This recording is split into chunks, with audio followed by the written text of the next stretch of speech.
Hey there, roommates. Welcome back to Read the Room podcasts. This is Embria. And this is Merv. Hi, everybody. So, last week we didn't post an episode because we felt like we wanted to read the room. Yeah. And that was inappropriate. It was a lot going on. Yeah. A lot of chaos, sadness. It's just like, y'all probably don't want to listen to us talk. Exactly. Right now, you want to listen to your thoughts. Exactly. We didn't want to be promoting, our podcast. Yeah, like, hey, y'all, don't listen to us talk about some other stuff that's nowhere near as important. So now we have thoughts about that and everything that's been going on. So we figure it would be better to come back now.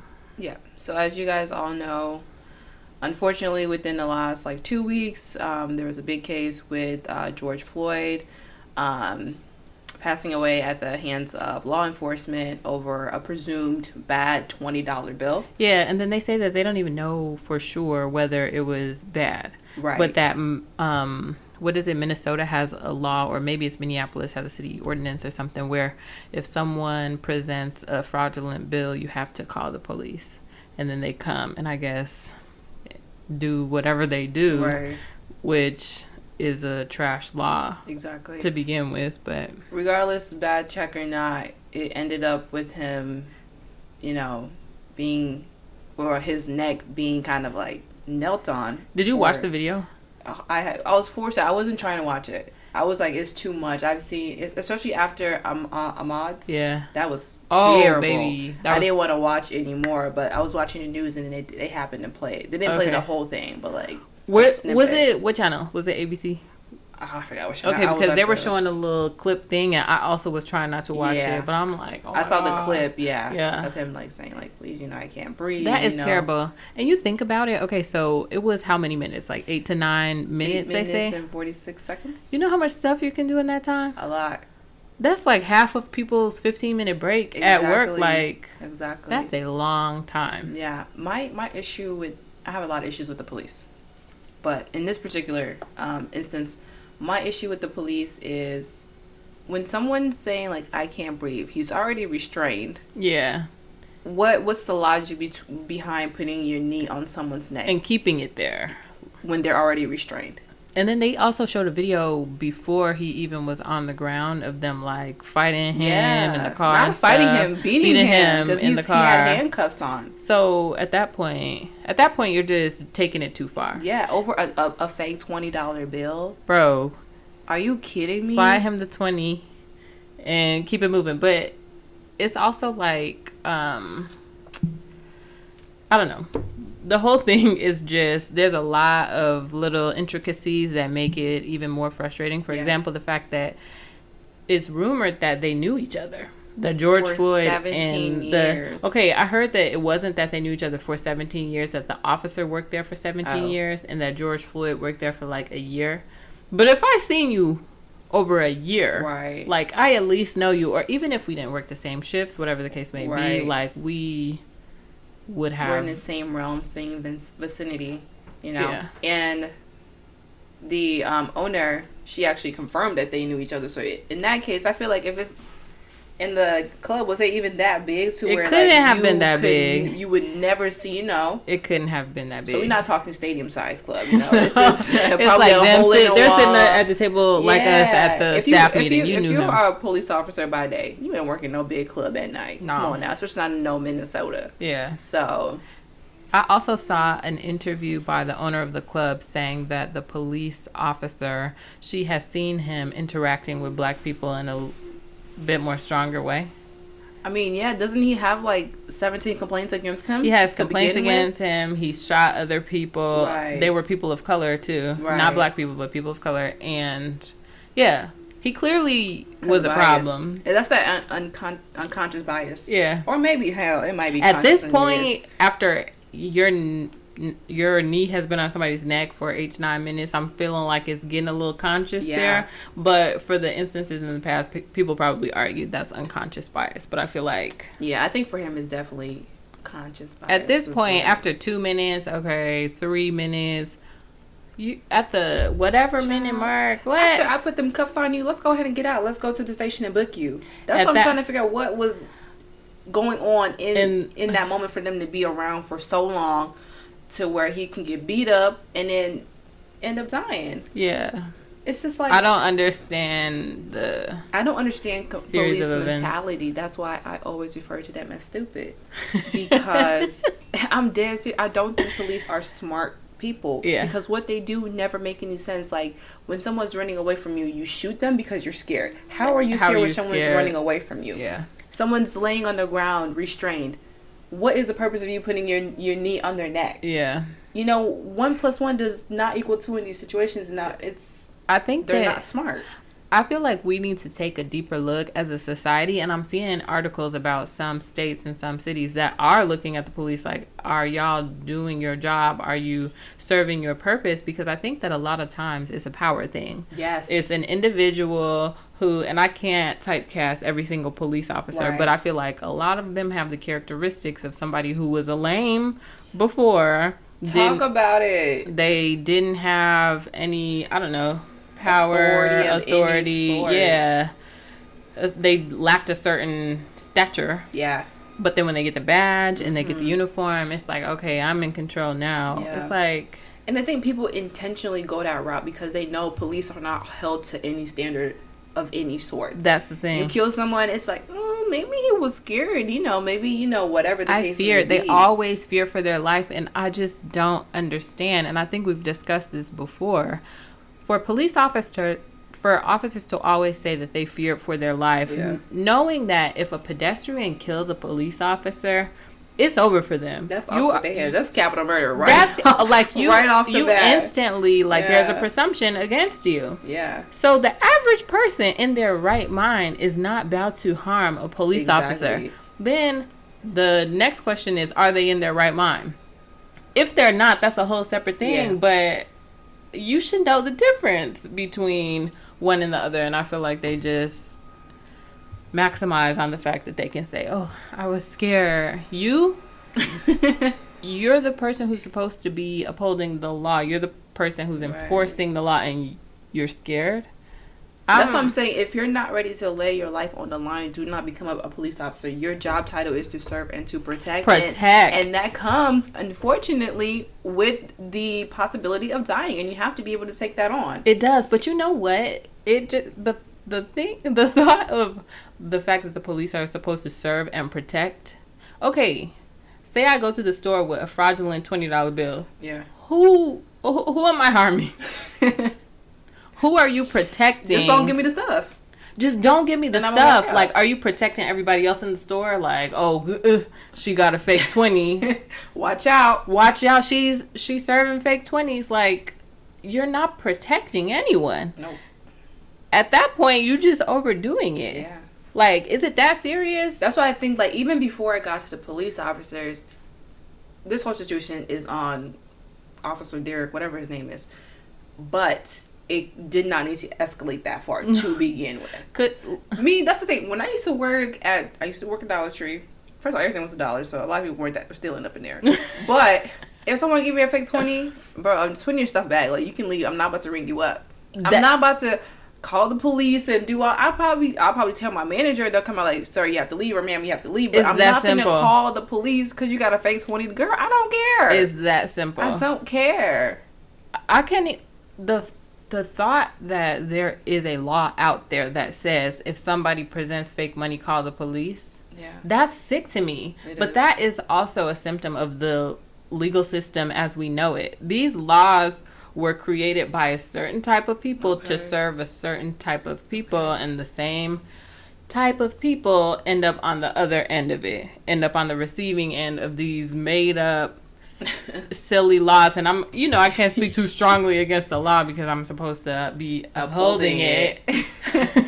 But you understand what I'm saying. Like, and I also don't think that because something is a law right now that means that it's morally correct. Ethically. Because you think about it, slavery was the law, segregation was the law. 3/5 of a person, which is still wild. 3/5 of a person was a law. And those were things that people followed. So I feel like you're either ahead of the law or you're behind it. Just because we acknowledge that some law is unjust and ought not to exist, that doesn't mean that we're wrong. Right. We're just ahead of it. Yeah. And eventually y'all will catch up. And it's sad that it takes such extreme circumstances like this for people to wake up, but here we are.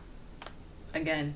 And we're probably going to be here again in 6 months, 12 months, 14 months. It's not going to stop because the system is not going to change because it's working as it should be. Okay, speaking of laws and working as they should be, there are people who are protesting. Yes. And it is giving me life. Me too. Like I'm living vicariously through them. It brings me joy, to see people out there on the front lines doing it, because everyone says like, oh no, like there are other ways to go about it. There is not. We've tried sit down, have a meeting, talk about it. Let's draft some legislation. Let's talk about what the community needs. Right. And it's always, oh, okay, well, not right now, or just wait until later, or we don't have enough support. Exactly. It's not until people are messing with your daily life that you see, wow, they're really pressed about this. Because, as they always say, there are two Americas. Yeah. There's white America and there's everybody else. Yeah. In our America, these things affect us every single day. There's not a day, every single day you see like these inequalities and like all these things, but in their America, they can silence that. Yeah. They can turn off their phone and not see a single thing, and that's crazy to me. I was texting some people about like what's going on, and then professionally and all these things, and my sentiment is like, read the room. We are out here oppressed. But if you think about it, not everybody's in the same room. Their room is probably peaceful and calm. Child, they going on about the day. They thinking about Coachella. They thinking about their next festival. They thinking about when they going to get the haircut. You know, that's what they're thinking about. Yeah. We're thinking about who is going to die next. Who is going to be the next hashtag. Literally, will it be me? Will I slip up and say something and then I'm all of a sudden in the bind? Like, is... Right. We live two totally different lives, and it is sickening. Yeah. And that's why, like, I don't understand why they have so much to say.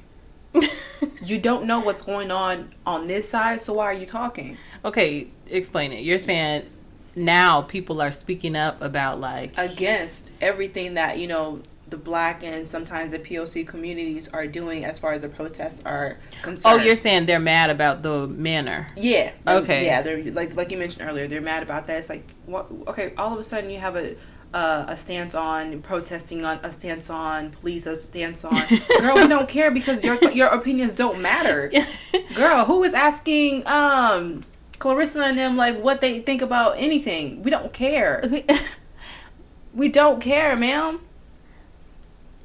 Like, seriously. You mentioned a great point, because one thing that frustrates me about it is, okay, George Floyd was killed. Yeah. We all saw that. We were sad. There's no ifs, ands, or buts about it. There's no moral, there's nothing, no question. There's nothing political about it, too, because, you know, some workplaces are like, we like to stay out of political things. What is political about, okay, a Black man was killed by a police officer? Okay, that happened. We are sad. We are mourning. Right. We're trying to figure it out. People are quiet. We starting to get a little angry. We getting riled up. People are relatively quiet. Then it starts getting buck. And it's like, this is not how to go about it. Okay, so why weren't you outraged about the fact that someone was killed by an individual who's in the community to serve and protect? You on our taxpayer dollars. That's our employees. You paid for somebody to go and kill a Black man, and you wasn't outraged. But then somebody busts a window at your local store, and it's like, this is not how you're supposed to go about it. So how is it then? Since you have all the answers, what's the correct way? That's because, like you mentioned, legislative don't get passed. We're quiet. Nothing happens. Now we mad as fuck, and then it's got something to say. They're like, I actually have a friend whose employer, and of course I'm not going to say whose employer, but I have a friend whose employer didn't say anything until like 12 days after he was killed. And in the email, they mention, you're probably experiencing this by the way that your neighborhoods are probably affected. They like mention the mental, but they also mention the physical destruction. Yeah. And I just think if you have waited until all the physical destruction has gone on to say something, to the extent you need to appease them, like you're probably so mad because you can't go to your local Starbucks right now. That's messed up.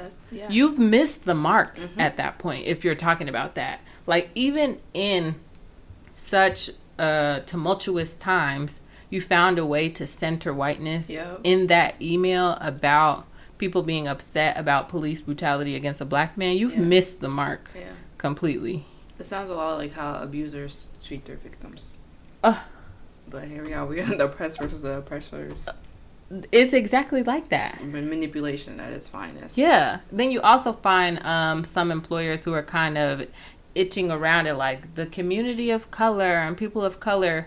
It's okay to say black. Like, I don't know why people feel like it's such a sensitive thing. Yeah, that's what I don't understand. Like, yo, we're black. We call y'all white people. Y'all can call us black people. Like, but I think that it makes it softer.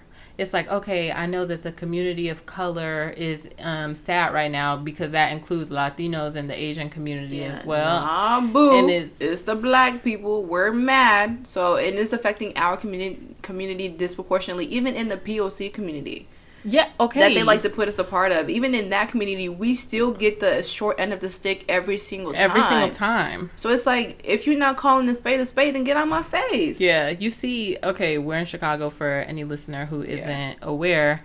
There was some crime happening from the Latino community to the black community. So everyone was saying, allegedly, they told the police department, like, don't worry about policing over here. The looters aren't going to get us. So they were standing out in the street, and they were basically just targeting anybody black. I believe they killed someone who was with their child. That's what, but I don't know I don't know the background facts or anything, but basically they were just overdoing it. Mind you, it's supposed to be POC solidarity. It's supposed to be we together, we're stronger together. And I do believe we're stronger together, but we're the only ones to believe it. What are y'all doing? Yeah. We're the only ones to believe it. It's only we're stronger together when we are supporting some other community. But then when we need support, like... Or when we're winning, then it's like, oh, the POC community, we know they start bringing us in when it's accomplishments. Oh my gosh. But when it's stuff like this, it's like, nah, that's the niggas, the Negroes, whatever they be calling us. Yeah. It's separate all of a sudden. Yeah. There's no POC. I don't believe in POC solidarity, unfortunately. I'm sorry, I just don't. It's either you're I'm all for black people, period. And until we get our things, then I'm gonna start thinking about y'all. Even though I do it anyway, but like my main focus is on black people, period. Because we don't get the same consideration or care from anybody else. We don't. And it's so sad because naturally we are such an inclusive group. Unfortunately. Right. That's unfortunate. And don't get me wrong, there's ignorant people in every group. Yeah, for sure. But think about it. If it was a group full of black people and then there was one Asian girl, everybody like, hey, you the Asian girl. Or there's a white girl, hey, she comes around us, because we appreciate people who appreciate us, because that happens so infrequently. Yeah. I think that's why, and I disagree with this concept, but I think that's why people are like, oh, he's invited to the barbecue. She's invited. No. First of all, I hate that, but I think that the reason people do it is because they're so used to people not liking us. Yeah. That they're like, wow, you like us? You appreciate us? Honestly, I'm calling the cops on that barbecue. I'm dead serious. I'm calling the cops on that barbecue because y'all are inviting way too many people. I think that, look, and this is probably a realization for a lot of people who've sent out barbecue evites. Where were those people that you was invited to the barbecue? Did they bring their stuff? Right. Okay? Or did they come empty-handed? Because a lot of people have not... They're going to come and enjoy the food. They're going to, all of a sudden all the hot links are gone. They didn't bring anything. You know what I'm saying? Like, how can you not bring anything? Baby boo, but all the hot links are suddenly gone. Bloop. Make it make sense. Bloop. I think, this is a lot. Okay, I personally don't have a lot of white friends. I think just a symptom of, I don't know, a lot of things. But I think that for people who do have a lot of white friends and their crew is a lot of white people, it's probably been a wake up moment for them. Yeah. Like, oh wow, a lot of people might be having the realization, you don't like black people, you like me, which is a problem, in itself. And another thing is when it comes to having like a majority non-black friend group, if you have to ask your friends their thoughts on this or to say something, then okay, that tells you everything you need to know about that person, because you should be as equally mad that someone lost their life. Okay, that's why we're mad that people keep losing their lives, and unfortunately it keeps happening to the same demographic. Yes, it's the life part. That's what we're mad at. that someone's no longer alive, and you can't question that. There is no gray area. There's absolutely no gray area. And I don't think there's no gray area in this period. And I posted this on my LinkedIn. It's like, you're either with us or you're against us. There's no middle ground. If you're in the middle, you with them. And you're automatically the ops. Yeah. Because, like, what are they doing on that side that is moral? That is ethical? What's more about a police force that came from slave patrol? Okay, let's talk about it. What is moral about that? Brute pause, history lesson for anyone who wasn't up on that. Yeah, that's where the police department came from. They were there to enforce slavery. Yeah, they're basically bounty hunters. That's what they were. And then over time, as we started getting quote-unquote rights, they had to kind of switch up the game. Unquote rights. They had to switch up the game. They had to be strategic in how they presented themselves. Yeah. That's how they became the server and protectors, when they used to just, like, slay us. I mean, they're still slaying us, but, like... They're serving and protecting the people that they were designed to serve and protect. They're serving and protecting white property and white bodies. Yeah. and I think that's the underlying thing that irks me so, the white property part. Yeah. Because someone lost their life and people did not mind. They're just like, okay, this is awkward. This is real quiet. But then somebody break a window and all of a sudden it's that is illegal. You should not be doing that. Y'all. Baby, Gucci don't care about you. Gucci could care less. That she was crying and stuff too. Gucci ain't never did shit to y'all. Okay, what size does Gucci make in your clothing? And when you walk in Gucci, are they going to be following you around? Yes, they are. Exactly. So Gucci did do something to you, specifically. Because I'll be going to Gucci store because I can't afford nothing in there. The same note of Shekinah Joe, like I mentioned, writing a dissertation about Gucci and whatever.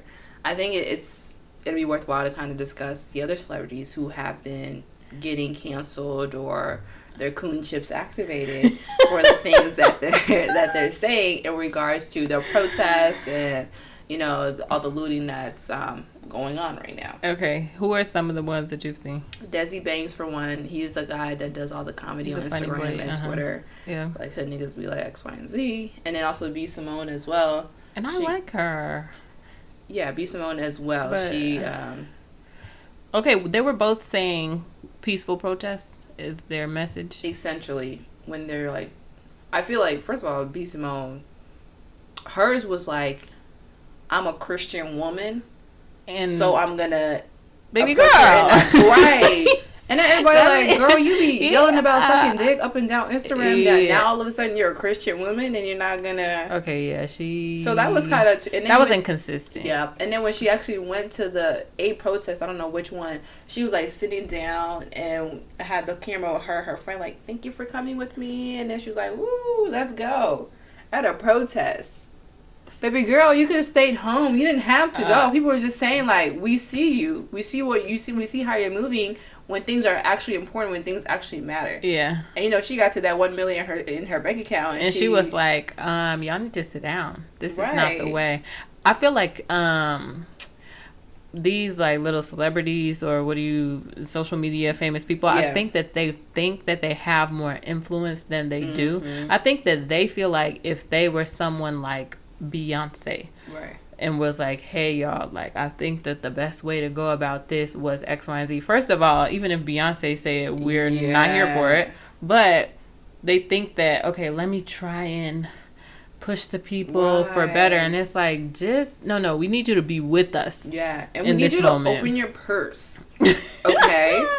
Even that's the thing, people are asking you to go out there and protest if that's not who you are. Yeah. And that's okay, because we all have a partner revolution. We're saying open your purse because we need some money to get this movement going. Yeah, it's people out there who are protesting, who are risking their lives. They need bail money. I think that is so important. They need legal representation because, like, I heard that standing on a police car is like obstruction of justice or that's the wrong statute. It's obstruction of something. It's something, and I'm like, what? Right. What does that have to do, like, nobody's being harmed. This is a piece of property. But you see, they protect that more than human life.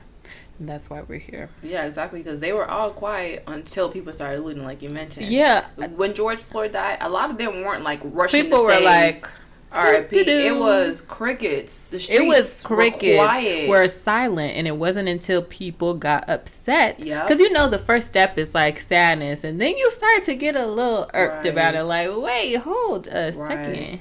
Right. So that's why I was like, okay. I see how y'all niggas is moving. Yeah, I didn't vibe with that. I thought it was weird. I think that I'm honestly weirded out by anyone who's being like, y'all need to be peaceful. And don't get me wrong, because we've just had this discussion. Looting in a black neighborhood is going to disproportionately affect your community. Looting on the magnificent miles of the world with these super nice...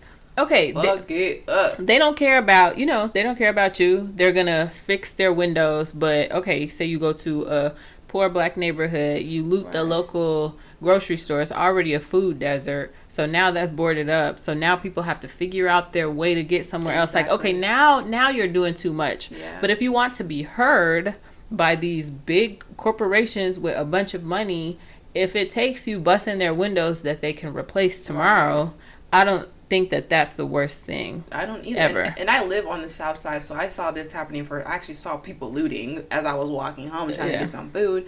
And it's like, in my neighborhood, we have a Walmart, and then on 32nd, 33rd, we have the Mariano's, and then we have a Walgreens. That's pretty much it in that little vicinity. And then we have the Whole Foods as well. So when all the looting happened, next day we like trying to find where we're gonna get some food. Everything is boarded up, and I live in like a quote unquote good part of the south side. Yeah. And even then we were still affected. You have to go hella far. And if you don't have a car, then the public transportation isn't working. They're turning it off. Exactly. It's not working how it's supposed to. Then it's like, now we're screwed. Right. And we are the people that this is all affecting, and then now we're getting affected on top of already being affected. Right. I think that is due to a lack of planning, and then opportunity as well. There's some people in the whole scheme of like protesting and looting who are just being opportunistic. Absolutely. But you also think, and absolutely, undoubtedly, think about the state of the world we're living in, though, right while this is happening. Like, okay, so we're in the middle of a global pandemic. True. There's people who are essential workers, so they might still be going to work making nickels and dimes. Or maybe they've been out of work, so they haven't been making money. The government gave them a $1,200 check to some people one time. So, and I'm not, of course, condoning crime because I'm technically not allowed to. But I'm saying if I was low on whatever, that would be the opportunity for me to go get it for free. Yeah. Agree. And then when I saw people were looting, they were actually getting stuff that they need. Essentials. You know what I'm saying? Because what else is that Walgreens besides essentials? Yeah, you know what I'm saying? Yeah. At so this point, some people are actually, getting stuff that they need because this is the only time they can get it. Yeah. Because they don't know where their next paycheck, next meal is going to come from. I get it. Then there's people who are looting like these high-end luxury stores, not because they are going to have on those luxury outfits. They're about to go and sell it. Right. And come up. And come up on some money, stimulate their local economy. And I know that that's that's not the traditional way of thinking about it, but so I know if anybody got a Chanel bag. Oh my god! DM me. No, but I think that people don't think about it from that standpoint, and then also, overlay over all of it is people are mad. That's it. People are upset. Mad. So it's like. If we just said something and you're like, dang, I didn't even think about that, then perhaps you haven't been looking at the situation from all sides. Exactly. A lot of people are just looking at it from the, oh my God, that's my local whatever. I wanted to go there. You're not thinking about anybody else but you. Because there's some people where all these stores are closed. Like me, I have the luxury of being able to order Uber Eats or something. Yeah. Because I have, the financial support to do that. There's other people that they rely on those stores to get like low cost food, and they can make it last a long time. But now that they're closed, it's like, what can they do for food? Yeah. It's like, And then, okay, we're also fortunate to not have children. That too. What if you have kids and you have to feed them? And it's just a lot to consider. So before y'all need to be peaceful, think about it. Yeah. First of all, being peaceful, when did that ever get anybody anywhere in history? Being peaceful got black people sprayed down with fire hoses that got the Rottweilers on them. So it's like, if we peaceful, if we not peaceful, it don't matter because we still gonna get fucked up. I'm legitimately thinking, like, over history, when was there a time when peace, started making something change? Never. The people in Haiti would have never gotten their independence. Oh, baby, never. Yeah. Had they not got buck with the white people. Yeah. And white people are inherently violent. Everything that they have acquired has been through violence. That is a good What point. has white people... And then we want to talk about looting. Taylor Brandon, a girl that I went to school with at DePaul. You know Taylor Brandon? Yes. She worked, I think she worked for a museum in San Francisco. Let's talk about museums for a second. Wouldn't be no damn museums if it wasn't for looting. Right. They talk about all these artifacts. This is from 16th century Senegal. Okay, put it back. Where you get that from? Right. Put that shit back. Right. Since y'all hate looting so much, clear these museums out since y'all hate looting so much. Yeah. These the houses that we built, roads, buildings. Give me back the bricks from the White House now. It's just like, wait, we weren't getting paid. Y'all be looting people, labor, artifacts. There is no end to y'all looting, but we get some Chanel bags and all of a sudden it's... Oh my God. It's black people are thugs. Y'all need to stop. Get out of here. Get out of here. White people have never been the standard for morality or ethics or nothing like that. So that's why I don't care about their opinion. If people need to lose and get your attention, which they did, that's what's going to have to happen. And y'all going to have to be uncomfortable for a little bit. Yeah. My dad also made a very good point when it was related to the pandemic, people being outside and wearing masks when they wanted to or whatever. My dad was like, there are some people who have not been law-abiding citizens. They feel like the law was not built for them. So all of a sudden, y'all say put on a mask and they're going to be like, this the one.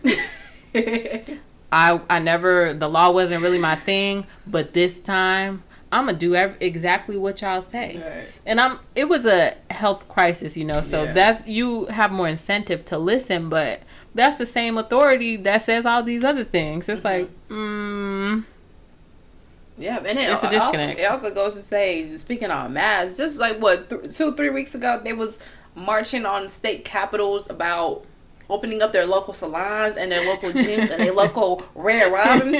Bro, I promise you, Red Robin's gonna be there when we all lift this ban. But for now, we have to make sure that we're all good and it's safe for us to go out there. And then the police, there wasn't no rubber bullets, there wasn't no tear gas, there wasn't no mace, nothing. And they had AK. Bro, they were out there. Whatever the hell that goes to call AK, whatever's. They were out there doing the most and a half. And the police just standing there like, that's crazy. Right. Meanwhile, we stand there peacefully. And they like... Next thing you know, bullets. All of a sudden, we got a curfew. Mind you, coronavirus has been around since last November. We ain't never had a curfew until people got mad.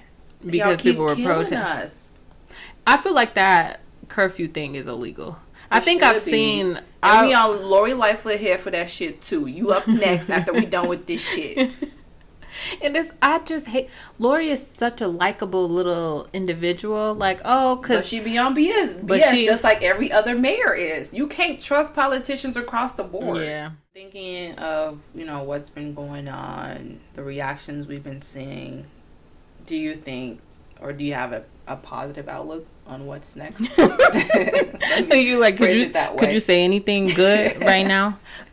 Okay, I think that the one positive that will probably become of this is that, and it's sad that it's because of public embarrassment, but I think that these companies and these businesses are going to actually start taking a look inward at the things that they've been saying. We're diverse and we promote these kinds of things and we do that. And now that we're like, okay, so y'all are sad about George Floyd. Okay, what are the receipts of what's going on in your company? Right. And now they're about to be embarrassed. Like, oh yeah, we said, but it's only one black person here. It's like, there's no way that you are actually living up to these values unless it reflects. So I think that perhaps people are going to start making change. Like, my high school sent out an email being like, we support, and I responded saying, I disagree. You know, and it's not like, okay, high school was a while ago for me, but my experiences there were not positive and culturally rich. It was a mostly white high school. I stuck with my little group of friends because that's what I felt most comfortable with, but they have a lot of work to do. So I responded, and fortunately, they called me back like, we'd love for you to help us implement some of the suggestions that you made. I know. So I'm excited about it, but it's like, y'all didn't send out that email until something terrible happened. Then y'all had to pretend that y'all been doing a good job. And let's just be real. Y'all haven't been doing a good job. And that's okay. Now you have a chance to switch it up. I agree 100%. I think I saw your tweet saying kind of like how you were like one of a few black girls in the gifted program. 2. Which is ridiculous. And I can kind of like relate to that, and the fact that even from middle school, when I was like in a quote unquote gifted or like more honors like classes, it was me and that was it. And maybe 2 of my other friends, but we were in the same class. You know, it'd be like, it wasn't a whole lot of us. No. Even when I got into it, I was like, whoa, this is like huge, you know. But then you progress. In high school, I was one of the few in like the higher level courses. I'm just like, what are y'all doing? Like, are y'all intentionally not putting black kids? It was a black kids. It'd be like me, a whole bunch of white people, and Asians. Yeah. You know, are y'all not purposely putting the black kids in a position where they are able to excel in not entry level, but like, you know, in those beginner courses, so they can be offered the opportunity to be in these courses. Right. You know what I'm saying? Like, that's the thing. What are you guys doing? It's hard to believe. Like, okay, it's only 2 of us that y'all feel like are capable of doing this. Right. Like, I don't believe it. I actually have a friend that I know for sure. She's probably intellectually, she's smarter than me. She was from out west, and I think that there might have also been some bias in that maybe they weren't as familiar with her grade school coming into high school. So like, okay, let's just be safe and put this girl who, you know, like, there's no way she wasn't just as capable as me, but she wasn't in there. So yeah, they definitely don't do enough, because it does. At me in middle school and in high school, I shouldn't have to fight to be in these classes. No, you know, I had to put myself in these positions to be. Did you? Yeah. Oh, it wasn't like recruiting. You know, I was like, I had to pick these because I knew I could do it, and y'all was not finna hold me out of taking these classes. See, that was not and that put me in a great position for college, because you know, when I got to college, I had to take certain classes. College was cool. I was already done with that. You know what I'm saying? So it put me in a great position, and I want them to extend opportunity, because my high school was diverse. Yeah, we ain't got nothing but 2 high schools in my town. So it had to be diverse. Yeah, we couldn't walk around that, but it was not diverse in the classrooms where it was considered like higher level. And honestly, that made for such an isolating experience. Yeah, there was one other black girl for me, and then one of my close friends, an Indian girl. Those were the people who I latched onto in my classrooms. And don't get me wrong, some of the girls in my classes were fine, like, but we didn't rock like that. Like, we were not that close. Right. So to go to school every single day, I looked forward to lunch because I could sit at a table full of black girls and talk about black, you know, like, but other than that, you're sitting in the classroom, and there's also, just underlying cultural things, like their jokes and, you know, like the common knowledge. Oh, did you see that thing? And you know that song? Right. I don't know any of this. So you're just sitting there like, The workplace as well. Oh my God, I feel like that in the workplace. Baby, when I tell you I'm the only black girl in my hub. I'm the only black girl in my office as well. It's like, I feel so I talked to one of the managers. I told you this before we started recording, but he reached out to me just to kind of get my experience, like, in the program that I'm in, and like what my thoughts are. He's one of the few black managers. Yeah. You know what I'm saying? And I told him, he's like, this is going to stay between me and you. That's good. You know, I have a conversation with the VP of our department, and I want to bring this up to her. And yes. Shit, when I told you I went in, bruh, I was like, I don't feel comfortable because I don't see no one here that looks like me. Yeah. I can't relate to anything that they're doing. And I feel like a lot of them were put onto a game that I wasn't put onto until it was over with. And I couldn't even put myself onto that. Right. So I think it kind of stunted my growth within the company. Yeah. So how do you see yourself growing in an environment like that? When everybody is white, even in the next rows, everybody is white. There's a few Asians here and there. There's these two black boys, but you know, they're those type of black boys. Okay. You know what I'm talking about? Uh-huh. So it's like, for anyone who doesn't know, let's say they probably don't associate with their blackness as much as you do. Those type of black boys. So it's like, I don't have no ally. It's me. Yeah, and it's me. So so I was really happy when one of the white girls in my office, she reached out like, "Hey Merv, just wanted to check in with everything going on and wanted to extend, you know, my support. Just know you have an ally in me. You know, I'm doing what I can on my part, like praying and donating as much as I can. You know, just telling me to be safe." I was like, bro, when I saw that, I was like, and that came before anything came from leadership. You know what I'm saying? I got a similar it's like email from someone. That's so tough. It's such a lonely experience, and don't get me wrong, I feel like my colleagues are some of the best batch of white people that I've met. And I know because I don't know, I feel comfortable with them, but this is a different time. Like this everything that's going on right now, this is a different level. That's why I said I'm so glad we were not in the office. Oh honey, because I probably would have had to quit.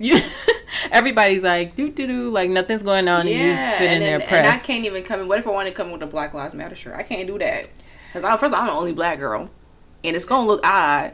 We don't know why nobody care about what's going on. You know what I'm saying? Yeah, I think being the only black woman is quite the experience. Like I said, I'm same thing in my office. I'm so fortunate though that there's one black woman in other offices of my organization, and I get to talk to them candidly. Call like, okay, what's the tea? Talk to me. Having that feels very good. Yeah. And I would wish that. No, I have a couple. I have a couple of those. One's in Minnesota and then one's in Austin. Okay, so we all have that same experience. So we're like in our own way, but in my day to day, you don't have someone right there. It's not there. But those two that I met, they raw. Especially the one in Austin. Her name is Risha, by the way. Hey, Risha.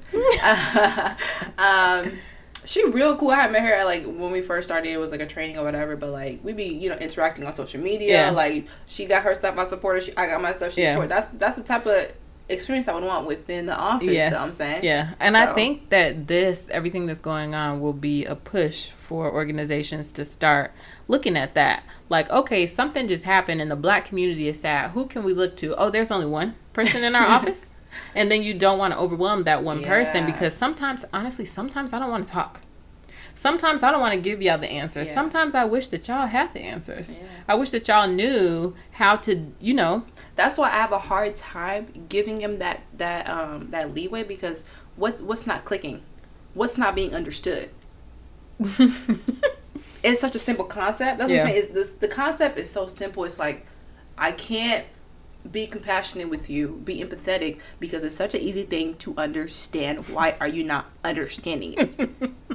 I don't care if you come. You're gonna be a strict parent, huh? No, I'm gonna be a chill parent. I'm gonna be a chill parent, but I'm just saying, like, to white people, it's different. I have a different type of that's not the same. But it's like what's not clicking? Yeah, it's so many books out here.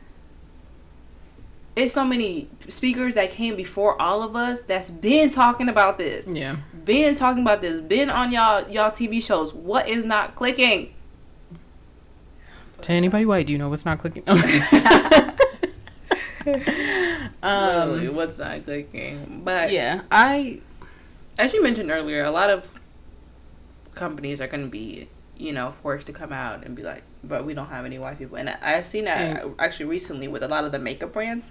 I seen one today. The pull up or shut up. Yeah, they're like, there's only 4 black people here. Like, bro, what are you saying? We're only 1% black. We're only 2%, 3%. I saw a couple companies that were in the 15%. I was like, okay, y'all Y'all are coming up. And that's what's sad is that, like, oh yeah, 15%. Like, that's right. and it's one thing, like, okay, black people only make up, they say, like 13 to 15% of the country. So, like, okay, that's one thought. But there are certain industries that we are so heavily influential in that it does not make sense. We are the foundation. Yes, it doesn't make sense for you to have. Especially in the music. Bro, I don't understand how every head of everything is white. It makes no sense. When black people created just about every single genre there is. If not every single one. If they didn't create it, it was a branch. Right. It came from this sound. Yeah. So it's like, how is it that we are the creators of music, period? And anybody can go toe with me on that if they want to. How is it that we're the creators, but we're not seen? We're not at the top. Yeah, we're not. And even the people that are like the artists, they don't even see the amount of money that they should be seeing. That's a whole nother conversation. The CEOs, the VPs, they're the ones that making make bank money off of y'all. Yeah. Look, it's a mess. Big fish, little fish. It's a mess. But again, hopefully these companies start to be better about it. The only I want them to be better. I want them to get ahead of the narrative. Yeah.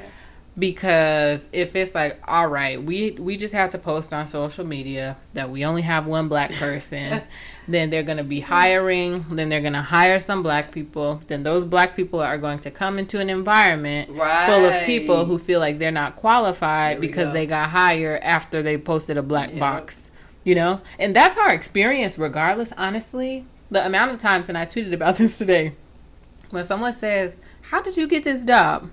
Did you know somebody there? Like, did you come into a program or whatever? Those questions are saying, like, no way you're qualified for this job. Absolutely no way. Then you're just sitting there awkward, like, no, I just applied off the website. In corporate America, who could I know? We down there. Who could I know? Who could I know? I'm a lawyer, bro. Woo. Who do I know? Like, who do we know? We not seen. But we not going to be ran out of these places because we know we deserve to be there. We went to school for this shit, so we're going to be there whether you like it or not. We're qualified for whatever the position is that we're going to get. And that's what's sad about it. People are going to be in their positions overqualified for the job. And people are going to be like, dang, she came in after they posted the black box. No, she should have had the job. Y'all were just doing a terrible job at what. Y'all finally hired her after job posted. Let's get that straight. That's the thing. There's a lot of qualified applicants that come through, but y'all don't be hiring them, and that's why we at y'all next right now. Period. Yeah, it's I don't know that qualification thing. Look, to everybody who gets hired after the black box movement. Live in that. Stand in that. You are qualified for that job, and we know that you've been qualified for that job. Sorry that they're just realizing your worth, but stand in. If that's a job that you wanted and you knew you qualified and you did well in that interview, stand in that. Yeah. Don't let nobody tell you, how did you get this girl? I applied. Next. Matter of fact, I'm not even gonna answer you. I got somewhere to be. Like, don't ever let nobody hold you, especially not in no corporate America. Yeah. Obviously, you got to tread lightly, like we all do. Yeah. But every single day. Don't let nobody hold you. If you feel like you're gonna go off, walk away. Walk away. And keep it at that. Because don't let nobody run you out of places that you know you're supposed to be that you belong in. Yes. Period. Because you have the qualifications, and hell, you want to be there. So I'm excited for the boom in jobs. What's up? Sure, let me go ahead and get my resume out. Dust this mug off. I'm interested to see what this is about to look like in the law because, baby, it's terrible. When I say terrible. But, again, it's cyclical.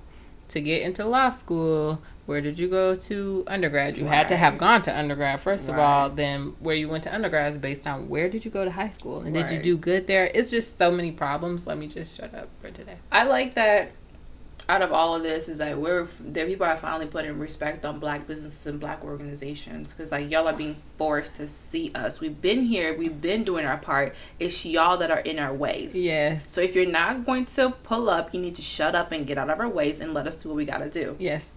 I'm excited also about all the threads that I'm finding on Twitter of black-owned stuff. Yes. And I always, like, when you go on Google, it's just so hard to find. Child, when you go on Pinterest, let me go on Pinterest real quick. Y'all need to stop playing with me. When I type in a black girl in X, Y, and Z, I mean a black girl, not a white girl dressed in black. Stop playing with me. Dead serious. Wait, the fact that when you type in, like, hair or whatever, then you got to put black. Black girl. Come, yeah. You know what I mean. Right. You didn't see me search before. Right. But, yeah, I've been getting my life in these threads and buying things. I'm decorating. Yeah. I will post some in our description as well. If anybody wants to check them out, I'm going to link y'all to the threads. Okay, yeah. So y'all can kind of check out some of the black-owned businesses that are, out I've been there. getting life, yeah, honey. they need the support. Like, we have to support one another. We have seen that we cannot trust them to do this for us. We have to support our own community. Yeah, it's true. For sure. Yeah. I think that's it for today. And on that note, roommates, this is Merv. This is Embria. And remember you to follow us on all of our socials. It's readtheroompod at gmail.com. What? If you want to email us, but you know what? Times is getting tumultuous. If you got a lot to say, yeah. If you got something to say, like you got something, you can send it anonymous, and we'll read it anonymous. Like if you got something on your heart, and you just got to get it out, send it to us and we'll read it for you. Or if you want something that you want advice on, or okay, I think that this would be a good seeking advice moment. If your employer is doing some weird stuff, or you don't like how they worded the email, or this is a really difficult time to be going through alone, and if you don't have peers who are black in that space, talk to us. We are here for you, roomies. Yeah. And as I was trying to say, you can follow us on Instagram and Twitter at readtheroompod. Yes. And then you can email us with any thoughts, concerns, whatever the case may be, at readtheroompod@gmail.com. And on that note, again, bye. This has been Merv. This is Embria. Girl. And we'll see y'all next time. Bye. That was a good episode.